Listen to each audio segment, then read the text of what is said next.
This episode of the World Soccer Talk podcast is presented by Sling. Coming up this weekend, we have the Premier League title race as well as the race in Ligue 1 and elsewhere. Many games actually available too for the U20 World Cup on Fox Sports, all available through Sling.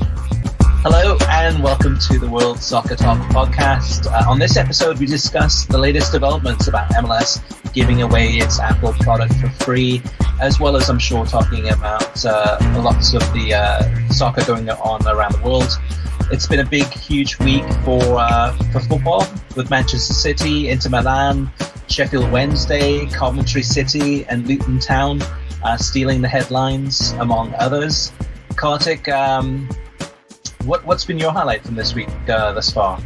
I guess, if you want to talk about tactics, it's Jose Mourinho effectively parking 4 buses in front of Leverkusen, not even trying to counterattack. This Conference League semifinal, Europa League semifinal was very unique in that we talk about Jose parking the bus, but he there's counterattacking, there's smash and grab involved in that. In this match, going into the second leg with a 1-0 lead, which, by the way, the 1-0 was against a run of play in Rome, they didn't even try and play. I mean, even for Mourinho, it was remarkable. Peak Mourinho. Xabi Alonso, former player for Mourinho, couldn't figure out a way around it. So, to me, that's probably the standout moment of the week. I have never seen such a one-sided match because sometimes stats don't tell the whole story. One-sided match where the team that dominated couldn't score. Wow. Yeah, I missed that one. I mean, that's the thing, right? There's so many different games happening at the same time. I was watching a little bit of the Europa Conference League with West Ham United against AZ Alkmaar. And, of course, Fiorentina moving on to the Europa League final where they'll face Roma. So it's been a big week for me, Kartik. It's been a crazy morning. I know things are crazy on the Krishnaya side of the family, but this morning I was getting ready to hit record on the podcast, and then smoke. Honestly, smoke started coming out of the mixer, and so I'm in my studio. This smoke fumes in this room, but most of it's gone away. So that's why, listeners, I have to apologize if there's any, if the audio doesn't sound as good this week, that's why. So I'm actually doing it differently, recording it through Skype instead of through the mixing equipment. But when I saw smoke coming up from the equipment, I was like, okay, this is not good. This does not smell good. And this is, so I'm going to have to go out and get a different mixer, some equipment. But we shall move on. Speaking of moving on, Kartik, I mean, there's a lot to get to. There's lots of different things we can talk about, but I do want to talk about some changes from Major League Soccer. We talked a little bit about it last week, where MLS announced that they're going to offer, are now offering a free trial of MLS Season Pass. It's good news for fans who want to go ahead and give it a try and see what it's all about. Well, it looks like MLS is basically having a yard sale right now because it's giving away more of its product for free. MLS 360, the Whip Around show, is now offered for free on Apple TV. And this is something going back a couple months ago. I think I slipped up and said, yeah, well, MLS 360, nobody knows it's even available for free on Apple TV. Well, my mistake, it wasn't free for Apple TV. It was free for Apple TV Plus, which is a big difference, right? Apple TV is free. Apple TV Plus, you have to subscribe to. It's a streaming service like Peacock or Paramount Plus.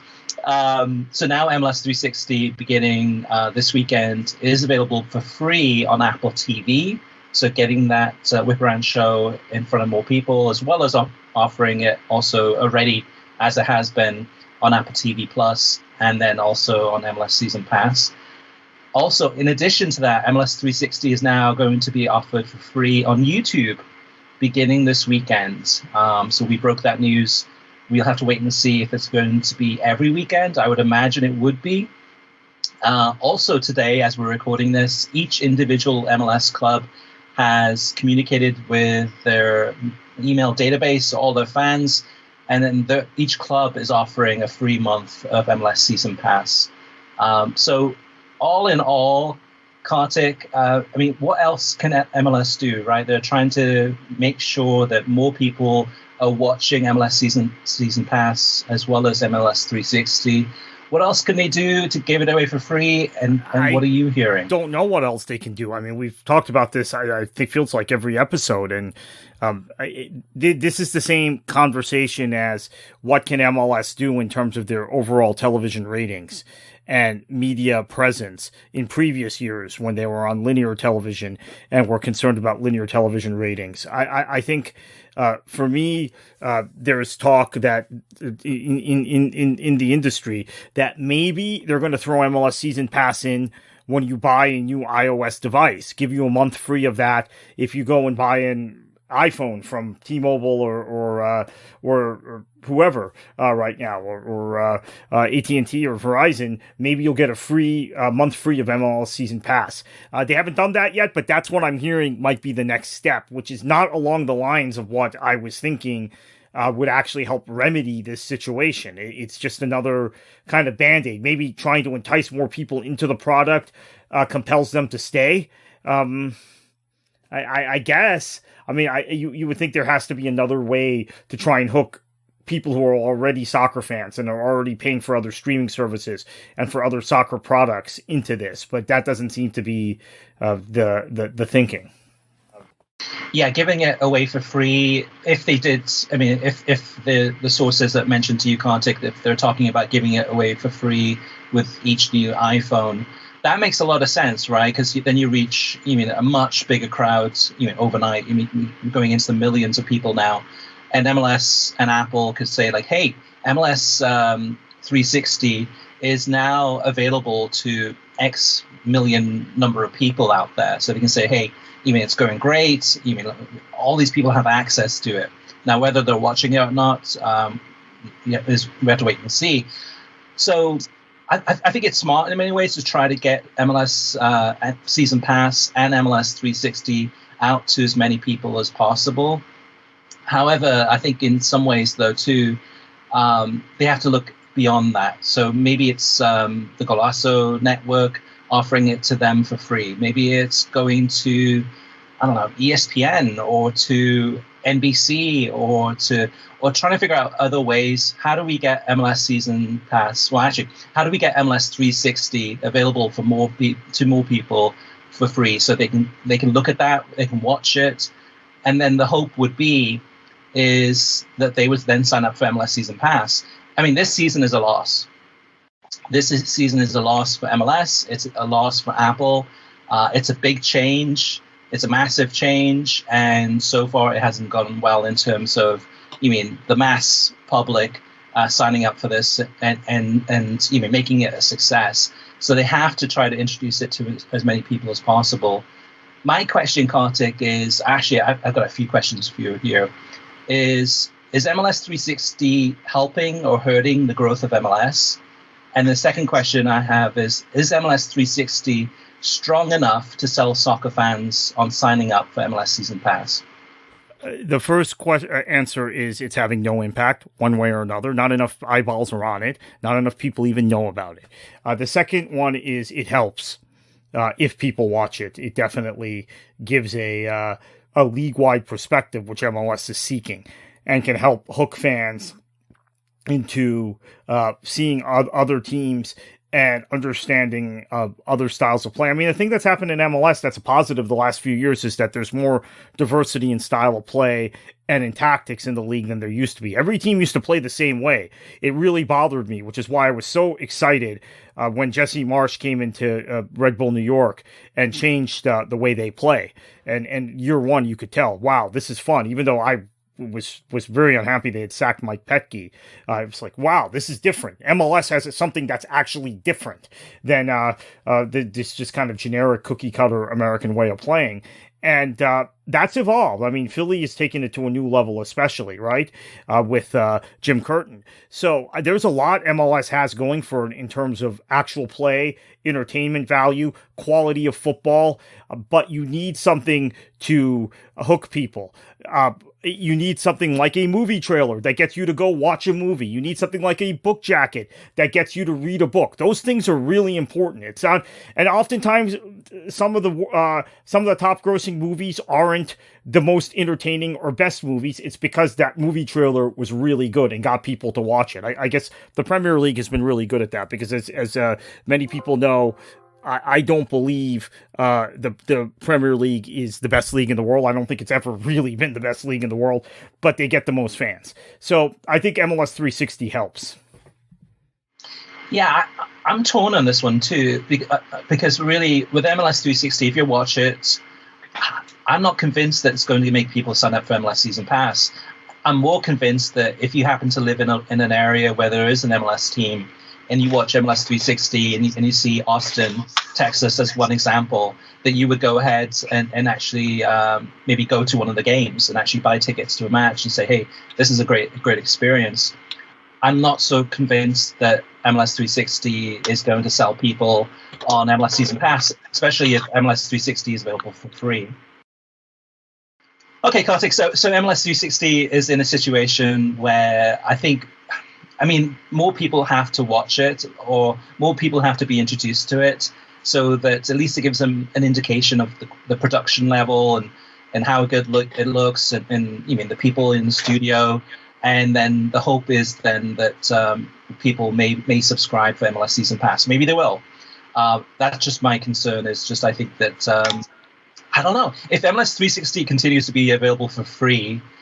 How much of an incentive is there to sign up for MLS Season Pass, unless you're interested in one specific team? Well, I think the incentive is there to watch the other free games, which some weeks those teams are going to be behind the paywall. I mean, I think it can work.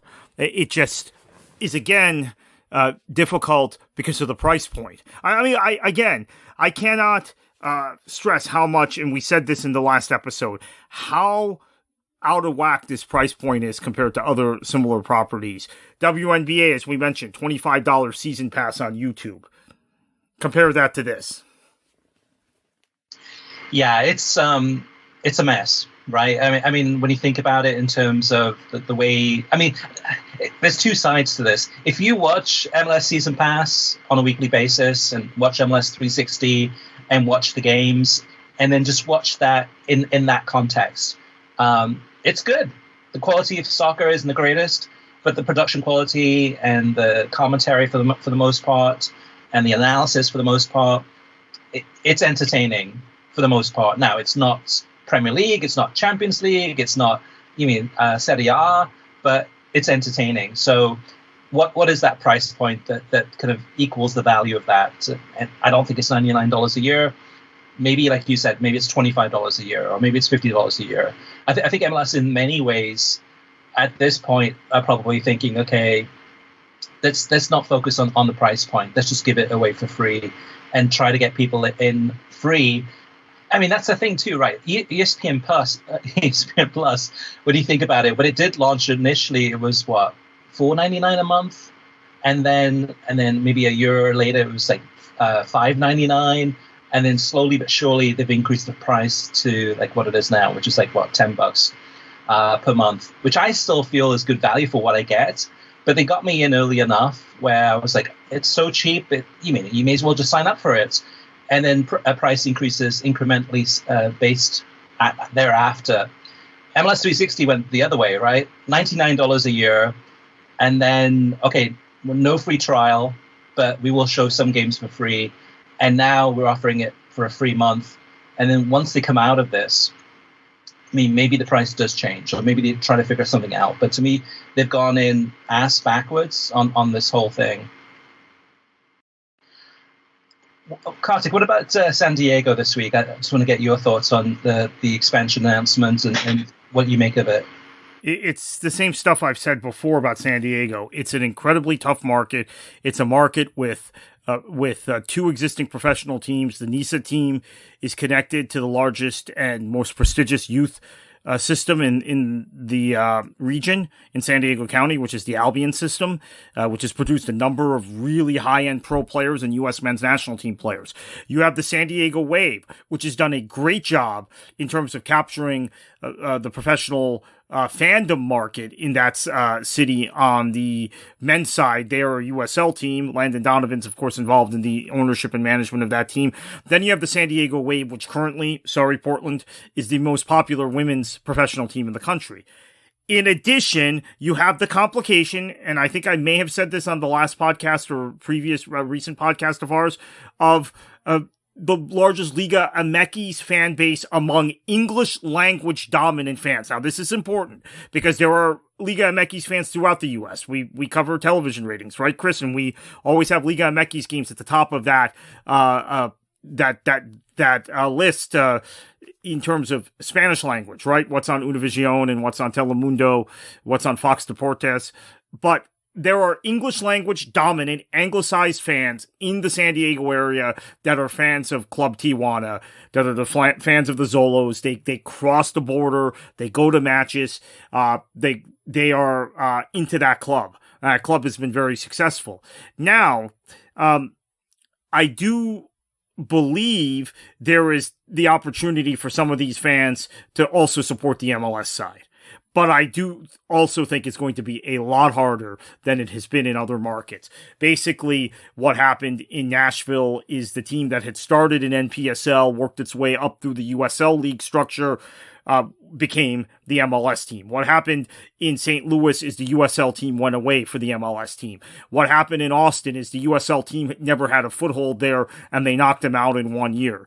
What has happened in other markets is similar. USL teams moving up or no USL team. San Diego, you have an NWSL team. You have a USL team. You have a NISA team. And most importantly, in my book, is you have Tijuana right across the border. I think this is an enormous challenge for MLS. They will get their piece of the pie. There's no question about it. But will they create the same sort of environment long-term that Austin, Nashville, Charlotte, Atlanta have created? I have my doubts. Yeah, it's a great news for San Diego if you live in that area and you want to support a MLS team that's going to launch in 2025. And in competition, sometimes is good, not always, but I think it's good news for San Diego. It's good news for Major League Soccer in terms of their bank statements. However, I think the more expansion teams that MLS creates, to me, it's the actual national television product becomes less attractive. The league is diluted. I mean, as you add more and more teams, this will be team number 30. The quality level is diluted.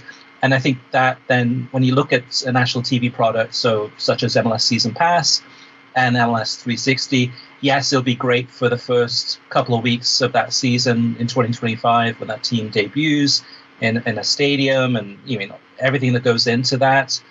There's that hype factor. But after a few weeks, that wears off, and then you kind of see the quality of the players on the pitch across the entire league. So, yeah, it's more the same. I mean, the biggest deal that MLS has gotten in terms of expansion. My biggest concern really is with MLS. It seems to be that almost every decision that they make is focused on expansion. And I think when they have their eyes set on trying to figure out, okay, now that number 30 is in the can, who's going to be number 31? And focusing so much of the efforts and time and energy on expanding the league because of those expansion checks. My concern is, okay, what about the rest of the league? I mean, nothing seems to be changing in terms of the calendar, the regular season becoming more meaningless. A playoff structure that's where you have 60% of the teams qualifying for the playoffs. So those types of things, those things that have a positive impact on what we're watching from a national product. On a local level, this is great for MLS, right? It's great for California. It's great for San Diego. On a national level, that's where I think that they're losing the plot. All right, Kartik, let's move on to the listener mailbag. We've got a lot in this week, so let's go right to that. MLS Season Pass pricing, you mentioned that about the WNBA. Darth Bill has some feedback. Darth Bill says, I get Big Ten Network Plus each fall for women's soccer and volleyball. I got into these while going to college because they were free. They offer replays on any Fox and Big Ten Network linear games, so you don't miss anything. It's a good service, but quality is sometimes lacking. Not every game has commentary, which is a selling point, but also you sometimes have no idea of the score. I'm looking forward to the USL's latest USL Super League. I go to local games, either UWSL or WPSL, so anything like that might help the ladies, the more the better. Dave says, a listener questioned whether any US sports offered a lower price for limited content. Big Ten Plus, a big streaming service with games not on the BTN linear, but where BTN has rights, has all sports, all teams package, a one sport, all teams package, and a one team, all sports package. Major League Baseball used to, or still do, give a discount for single team, Major League Baseball TV, etc. Regarding the MLS Apple, I see parts of it differently than what you shared in a recent podcast. Number one, free trials, another discounting, ubiquitous in streaming. You can quibble the timing, but I do not see this decision by MLS and Apple as outside the norms of Peacock or Paramount Plus, etc. Number two, MLS got ahead of the RSN Regional Sports Network blow-up and ensured any hardcore fan can legally access every game no matter what happens in bankruptcy court. Not every team and every sport has that certainty. Number three, ESPN and TUDN have a deep understanding of sports fans based on decades of experience. A risk for Major League Soccer is that they may be Apple's guinea pig. I get little sense that MLS executives understand sports fans well. In addition to a loss of buzz and casual fans, I suspect that MLS-Apple partnership misses the expertise of ESPN and TUDN. Kartik, what's your take on that one in terms of especially Dave's comments about MLS maybe missing out on some of these veteran TV executives that could be kind of giving maybe some additional input or recommendations that maybe MLS is missing out on right now? Yeah, I think that's a big part of it. I mean, you don't have necessarily the expertise in broadcasting soccer and trying to broadcast to a macro audience. I think that's absolutely a great point. And it's part of the risk of going with what is effectively a startup, which is what Apple is. Yeah, a big startup, but still a startup nevertheless. I mentioned before, and actually I think I didn't finish my thought, I said there's two camps with MLS Season Pass. There's the one camp where you watch the service and you're entertained. It's not the greatest, but it is what it is. It's decent. And then there's the other side of it, which is that the people that haven't tried MLS Season Pass, or maybe watched a game but never went back to it. And that audience is going to be more difficult to win over based on the competition that's out there, based on pricing, based on a whole host of different factors. I mean, one example was this week we talked about San Diego, the San Diego press conference to announce the team being number 30 and getting this expansion team.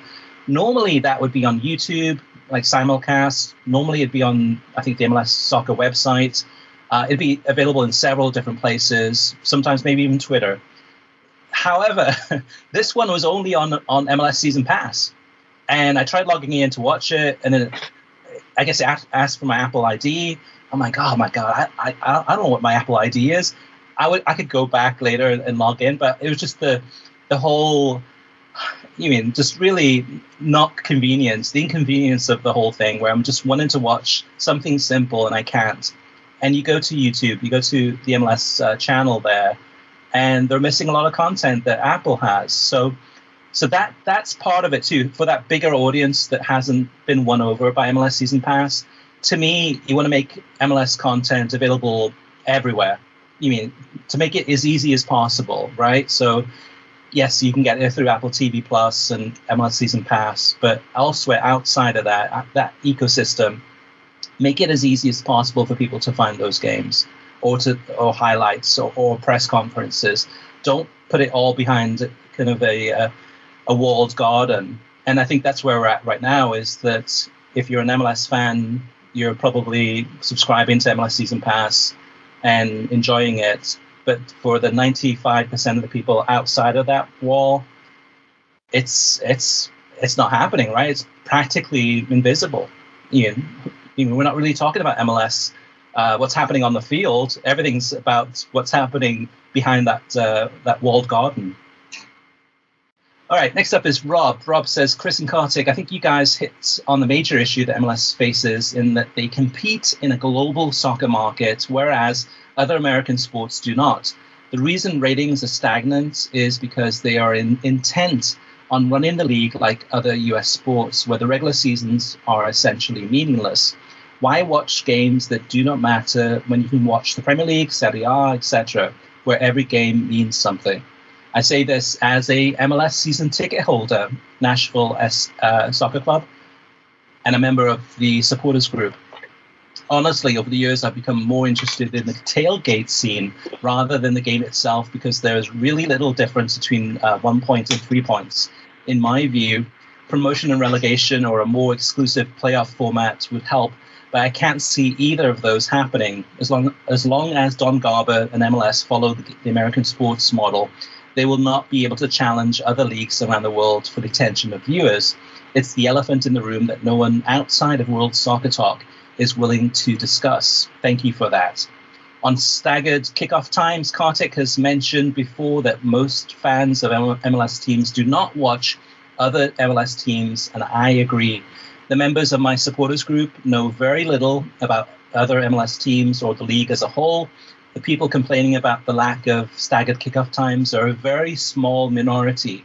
Most match-going fans really like the stability and routine it offers. Wow, some really good points there by Rob. I've seen this firsthand, Kartik. I mean, going to some Orlando games with MLS fans, and the tailgate scene before the game, and is if anything, more exciting than the game itself. And you get to the game itself, and sometimes it's the fans are not even paying attention to what's happening on the pitch. They're in the supporters' ends. They're, waving their flags. They're chanting. They're kind of talking to friends. And the game itself is almost secondary. Have you seen anything like that? Yeah, and they're not even interested in what's going on in the rest of the league. So that's the other indication of this, is that I think that there's everything Rob says I agree with. I think that there's a lack of interest in other clubs. There's maybe not the culture, supporters culture. And when I say supporters culture, it's not just people who are members of supporters groups.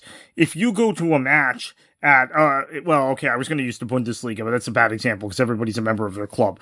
But if you go to, let's just take the Champions League match between Milan and Inter a week ago. The first leg, the leg that was technically Milan's home leg at the San Siro.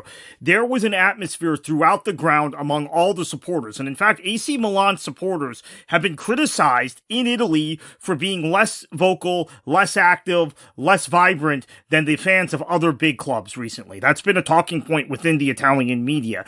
And you saw how everybody who attends the match can be in unison in a big occasion like that. That's a perfect example. I'm not just talking about members of the supporters group. Now, if you go to Orlando, I have a lot of experience. That's the MLS team I have the most experience with also. If you go to Orlando, there are people singing and standing up and cheering in the supporters section. Now, of course, I have to say that has gotten weaker through the years. It's not the same now as it was in 2016 or 2017. And then you have the rest of the crowd that very much, it's like going to a NASCAR race where they're kind of passively paying attention, or to a college football game where the play takes 5 seconds and then there's nothing going on the next 2 minutes. So I think it's a fan culture thing, honestly. The other thing about this too, I want to mention too, is that when MLS had the TV deals last year and prior, they were in many ways riding the coattails of ESPN, Fox, Univision, etc. Now they're on their own. Now they're way out there on their own. They don't have that. So I think that's part of it too. When it was on TV and you'd see games on television now and again, maybe, they were more visible. Now they're less visible because they're on their own without that help from those broadcasters other than Fox. And really, that doesn't really care or make any difference anyway. So it's a difficult place to be for the league. So it's a difficult place. It's a lonely place. It's a place where they're going to have to fight to be relevant, to get that product out there, to get more people signed up. And being on your own, kind of being independent, really, in a way, without the big TV broadcasters, I wouldn't say sink or swim, but it's pretty close to it in terms of they really have to focus on what they are and how they're different. And if it is, going back to what you said a couple of weeks ago, Kartik, is Major League Soccer, they have to decide, are they a local entertainment option or are they a national league? And I'm sure the aspirations are to be an international league. But to be international, I think they have to conquer the national league first, but they really have to have those big signings, which is going to just put Band-Aids on some of the issues, a lot of the issues that they have. So a lot of inward thinking definitely needs to happen. Scott is up next, and Scott says, I would love to be a fly on the wall at MLS HQ. I can only imagine the level of frustration that they must be experiencing trying to wag the dog by the tail. Kartik is 100% spot on. MLS must fix the competition format issue to gain a national audience. Here's a simple solution that works within the scope that they have now. 2 campaigns, 2 seasons, a spring and summer season, and then a summer and fall season. The first campaign would be the spring and summer season. That'd be 17 games. The top clubs advance from the West and the East to the Leagues Cup, and then they play the Liga MX clubs. The second campaign, which is the season, the summer-fall season, the table resets, another 17 games. The top clubs advance again, this time to the MLS Cup playoffs. The club with the highest points over both campaigns wins the Supporters' Shield. This would solve the competition format problem and make every game meaningful. It also produces an opportunity for MLS to limit the number of clubs who advance in these tournaments because the table resetting in the second half keeps all clubs invested. Love the pod. Yeah, it's weird. There are lots of different options. We've given some in previous episodes, and here Scott has some good recommendations too. It's crazy that we're in 2023, and MLS has still not changed the formats other than making it less meaningful, right? In terms of the playoffs and just putting more games into the playoffs. That's not the way to go, but they keep on kind of doubling down on that.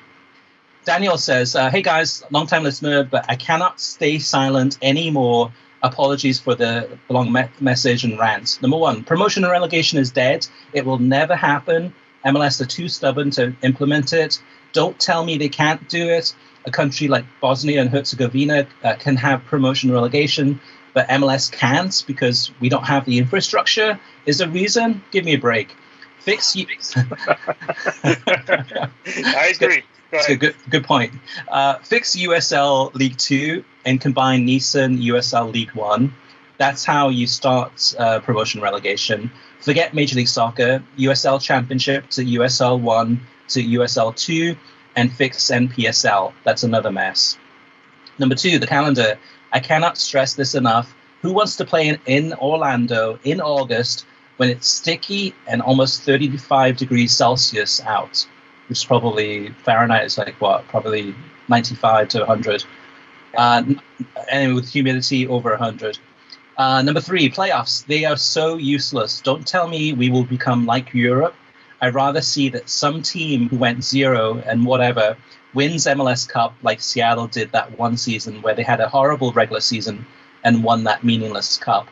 Number 4, MLS Season Pass. How come iFollow works so well, but MLS Season Pass seems to fail hard? We don't need numbers to see how bad that league is. Even Messi or Ronaldo couldn't save that stubborn league. MLS has and always will be about Don Garber bowing to MLS owners. At least the ex-commissioner of USL had the guts to stand up for the league. The Soccer Don does not, and this is coming from someone who has watched the league since 2015. I will not be renewing my subscription to MLS Season Pass when it ends on June 6th. I have had it with this league. They are so far gone. It is sad. Wow. And Daniel was some really kind of heartfelt.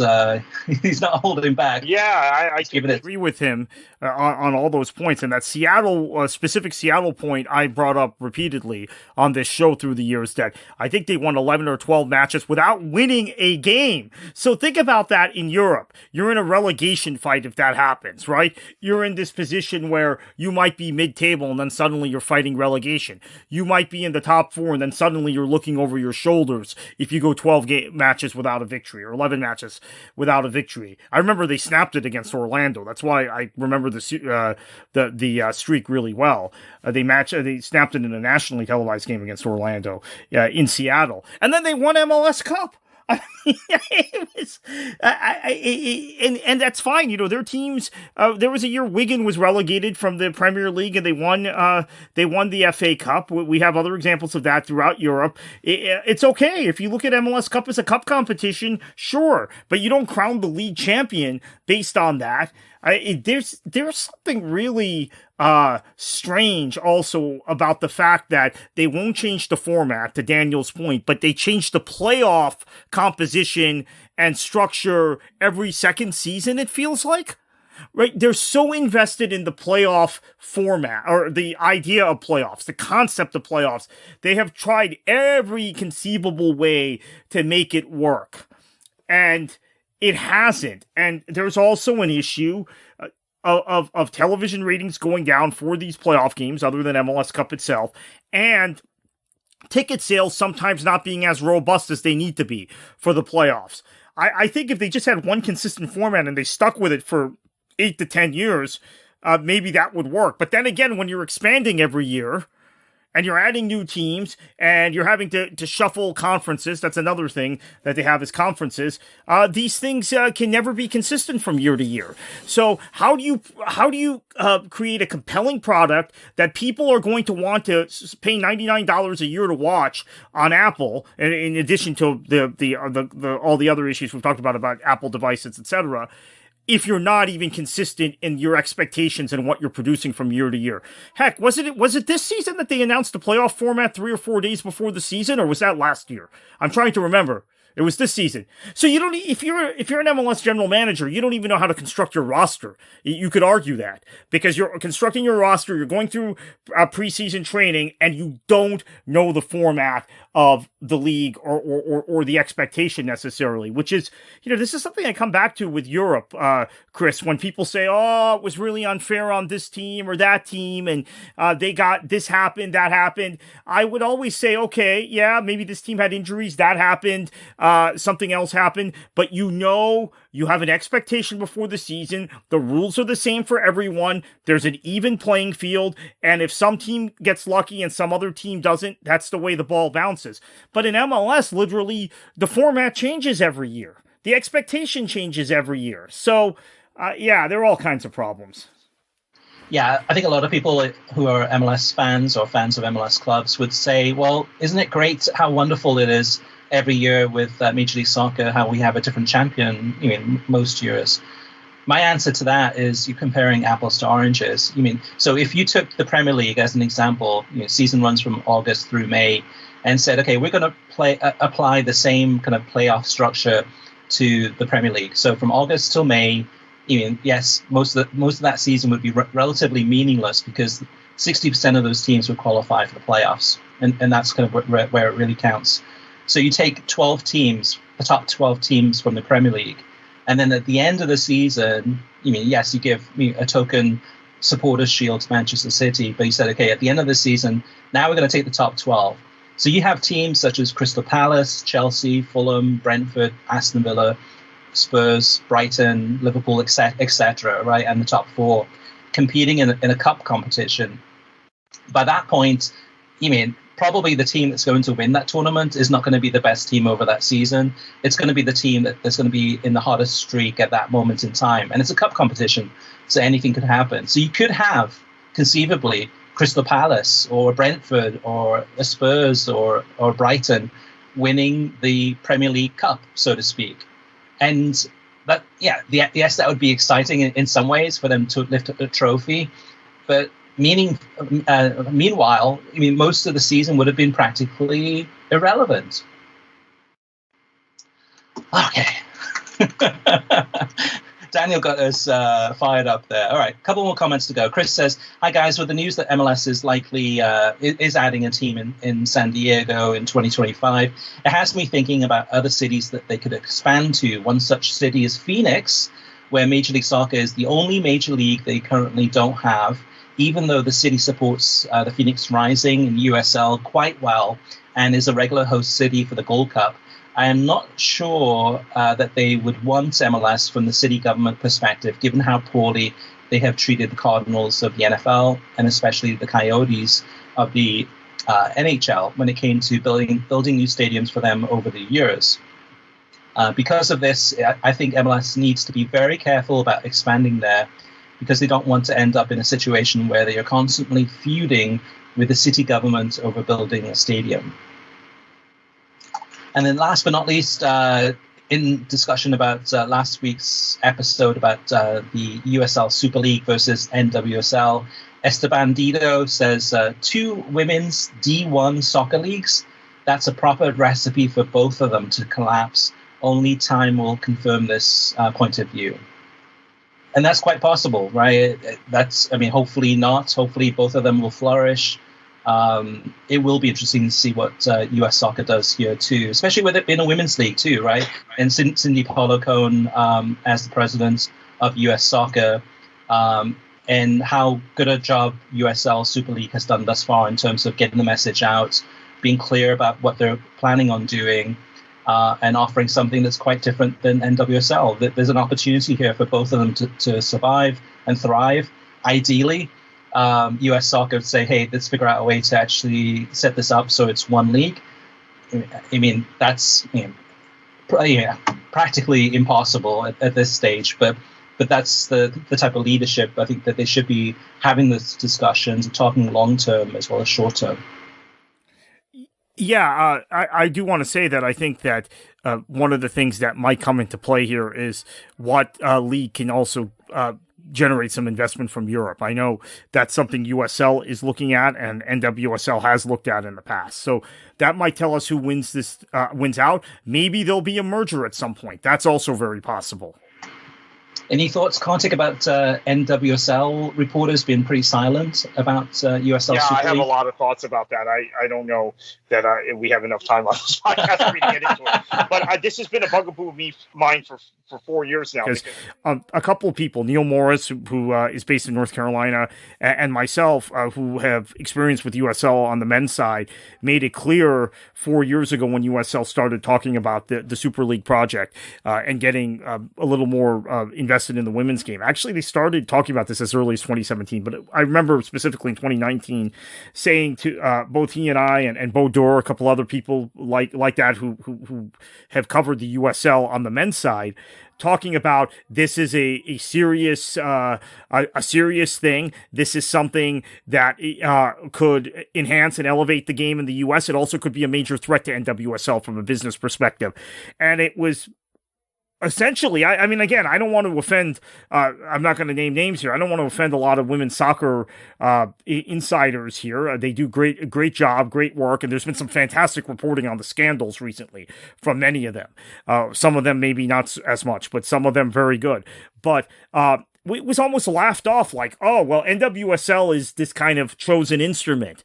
It's the chosen instrument of U.S. soccer. You know, no one else can get involved. And, you know, who cares about USL and lower division stuff? Not realizing kind of the giant potential of the women's game in the United States beyond the national team, right? And beyond having a league that just incubates the national team, which is what NWSL has done.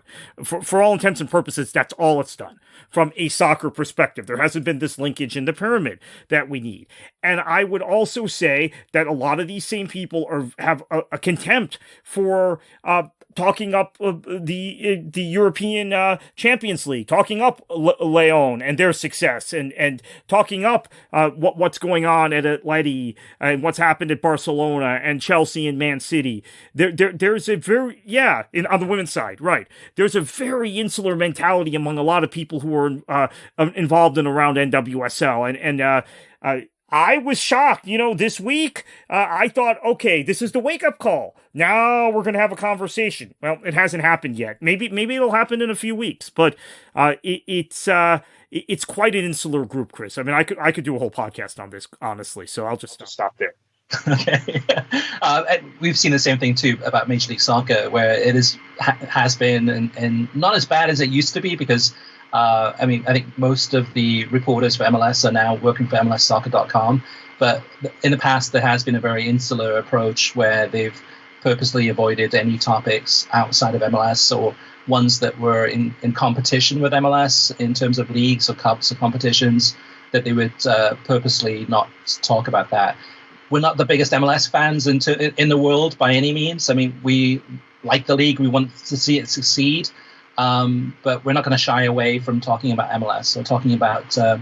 Let me tell you something. MLS, people who cover MLS, this might come as a shock to a lot of the reformers and people that listen to our podcast. The reporters that cover MLS are infinitely more critical than the reporters that cover NWSL. So that should tell you something. Critical about the league or critical...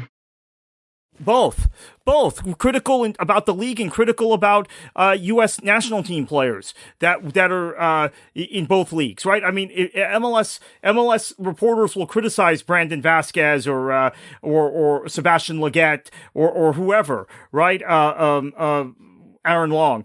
There are certain U.S. women's national team players that won't get criticized for their play in NWSL, and when they go to Europe and they flop, which several have, it's about those leagues not being of sufficient quality or whatever, or it's an ignored data point. And then in terms of the league itself, part of the reason I think these scandals weren't blown out of the water, it took till 2021, and they weren't blown out of the water in 16 or 17, or maybe even earlier, 2015, was there is a cozy relationship between a lot of reporters and protecting NWSL as if it's a cause, right? It's their job to protect women's soccer and promote women's soccer. I get that. I agree with that. But that doesn't mean you pull your punches on critical reporting. I mean, I think there's a very notable exception in Jeff Kassouf from Equalizer. He's fantastic. I think he's the best in the business. But otherwise, I mean, I could go down the list. I'm not indicting everybody else who covers NWSL, by the way, but I could go down the list and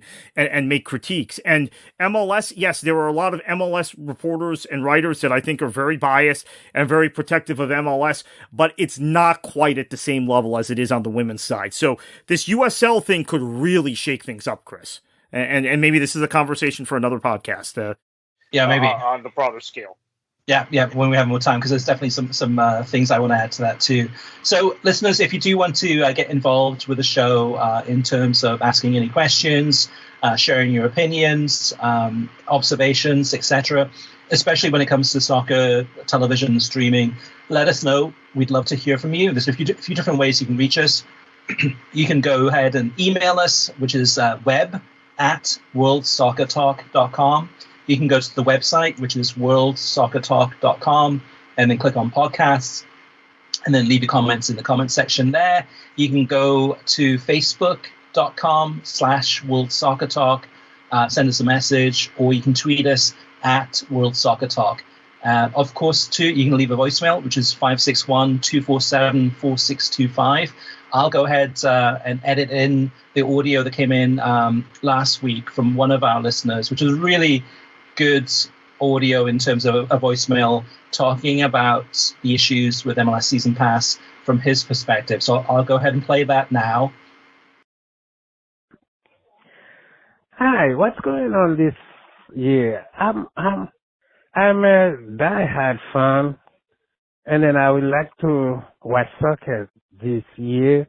I cannot watch even one game. Why? Since the season began, I never watched one game. Even I I live in Orlando, Florida, and then I like to watch Lion every time, every Saturday. I try everything I do, even I want to buy the game, and then I can't go in. I cannot go in. This thing is very difficult this year. And then Kartik, following up, what about Beyond the 90? Where can listeners find you there for podcasts and other writings? Yeah, at beyondthe90s.substack.net. Heavy U.S. Open Cup coverage recently. I think, time permitting, I'm going to do a lot on Coventry and Luton next week. It's a final I'm very excited about. I will talk about it on our pod next week as well, Chris. But you can look for some heavy historical analysis of both clubs there at beyondthe90s.substack.com. Okay, great. Well, we covered a lot this episode. I think it's still a little bit high from the fumes of this mixer blowing. I can still smell it. I'm going to have to kind of get out of the studio and get some fresh air, I think, after this podcast. But on behalf of everyone, thank you for listening. And Kartik, heading into another weekend with some massive soccer games from around the world. What are you going to do, and what should the listeners do? Enjoy your football.